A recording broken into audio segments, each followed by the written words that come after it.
Every year, Samsung's Ultra phones get the most coverage. They've got the best specs with the biggest battery, the ridiculous zoom cameras, and a built-in S Pen.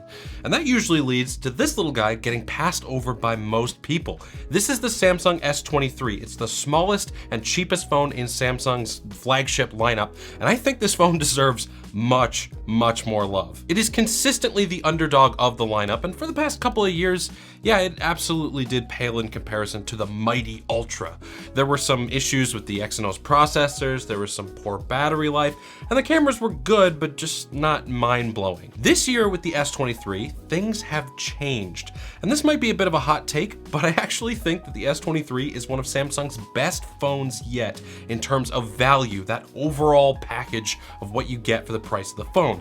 It's not a cheap phone, but it does sit around the lower end of the pricing spectrum when it comes to flagship phones. The nice thing about it is that it looks and feels every bit as great as a phone that's $799. You're getting Gorilla Glass Victus 2 on the back that's very soft to the touch and doesn't pick up fingerprints, and some silver side rails that are flatter and more comfortable to hold. They've done away with the raised camera bump entirely and just gone for some camera protrusions that in my opinion looks way better. This is the cleanest design Samsung has ever built, I think. Some people might think that it looks a little bit like the iPhone, but I like this look a lot, especially in this like off-white cream color. It looks really snazzy. So yeah, it's a good looking phone, but that really wasn't the issue with the previous lower end S devices. The biggest complaint that I've heard about the S21 and the S22 had to do with battery life. Small phones with small batteries. And that kind of hasn't changed much here. If you go back to the S21 and you read that spec sheet, you'll notice that it had a 4,000 milliamp hour battery. On the S22, they actually downgraded from 4,000 all the way down to 3,700, which people were understandably unhappy with. Now, this year they've increased it to 3,900 milliamp hours, which still isn't quite back up to that, S21's capacity, but the S23 actually has better battery life than either of the previous iterations because of one very important component: the new CPU. The S23 has the same Snapdragon 8 Gen 2 as the S23 Plus and the S23 Ultra, and even better than that, it is the only CPU that's available for the S23 lineup, meaning that Samsung has dropped the somewhat problematic Exynos chips for their flagship phones. The Snapdragon 8 Gen 2 for Galaxy, as it's called, is actually a very power efficient chip.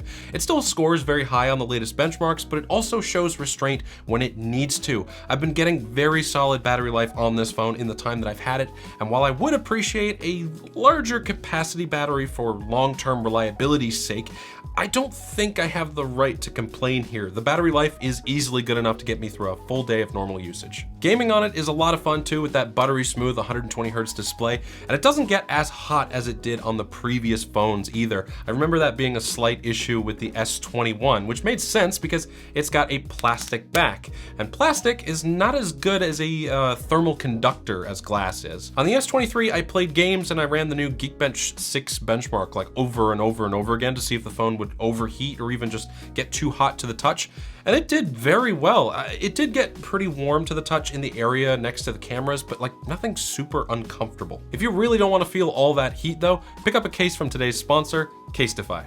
Casetify is known worldwide for their great looking and super protective phone cases. I've got some phone cases for both my S23 and my S23 Ultra, and they look awesome. I'm really digging this Sushi Dragon Ultra Impact case with the oranges and blues of the case and the white of the S23 showing through, but I gotta say, the clean look of this transparent impact case looks great too. More importantly though, with the 8.2 foot impact absorption on the impact case or the 11.5 foot absorption on the Ultra Impact case, my S23 is extremely well protected, even from a chest-high drop. They've also got a raised lip for screen protection, but if that's not enough for you, they sell tempered glass screen protectors too for even more peace of mind. Now these cases look great, so if you want to wear them like a fashion accessory, Casetify also sells phone straps so that you can keep your phone around your neck or wrist. There are thousands of prints that you can choose from on their store so that you can rock something that's uniquely you, and you can even customize your own case with your own pictures or text with their case customizer. Click on the link in the video description below and get 15% off your order from Casetify today. On the front of the phone, the S23 has a 6.1-inch AMOLED display, and it's definitely more than adequate for watching some TV shows or YouTube on the go. I've recently gotten used to watching videos on the S23 Ultra and my Oppo Find N2, so it does feel a touch small, but the speakers pack a punch and it gets very bright, up to like 1200 nits sustained and then 1700 peak. So it's brighter than last year, and you can definitely watch YouTube videos outdoors in direct sunlight if you need to. I have to admit, design-wise, the front side of this phone is just as attractive as the rear. We've got slim and symmetrical bezels all the way around the display, and just a tiny little hole punch for the front-facing camera. The display is also perfectly flat. There's no like curving down over the edges, which is something that I like a lot personally, although I know there are some of you out there that prefer the curves. One thing I've noticed with these S23 phones that I didn't mention in my S23 Ultra video is that the fingerprint reader underneath the display has basically gotten so good that it almost never messes up anymore, even if my thumb is just a little bit dirty. It's almost instantaneous. As soon as your thumb hits that display, you're in, and I love that. All right, let's talk about the cameras.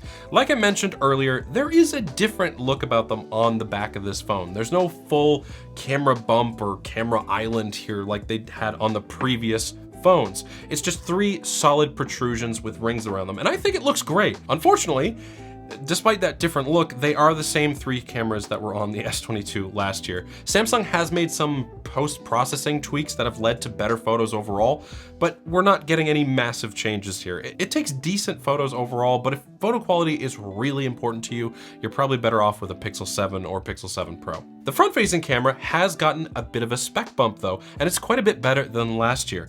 Photos are sharp, colors are good, if not a little bit too saturated, and the portrait mode does an excellent job separating me from the background. The weakest link here is the telephoto camera. It's an older 10 megapixel sensor that's fine overall, but I would like to see a sensor with more megapixels so that we can digitally crop into photos later on without losing too much quality. The 3x telephoto on the Ultra has the same issue actually. The Ultra just has that 10x periscoping zoom to make up for it. So the S23 is, in my opinion, one of the best Android phones for the money that exists right now. I have surprisingly little to complain about on this phone. Usually there's something a little obvious that you can pick out and say, you know, they did that to sort of cut down on costs, some sort of compromise that leads to a worse experience. But aside from the cameras being, you know, not quite up to that top tier level, everything else is really good. Not to mention that Samsung promises software updates until 2027 and security updates until 2028. So this should even be a good phone for the long haul. So what can I say? I mean, Samsung, in my opinion, has made a real winner with the S23. Hope you liked the video. Thanks for watching, and as always, have a great day.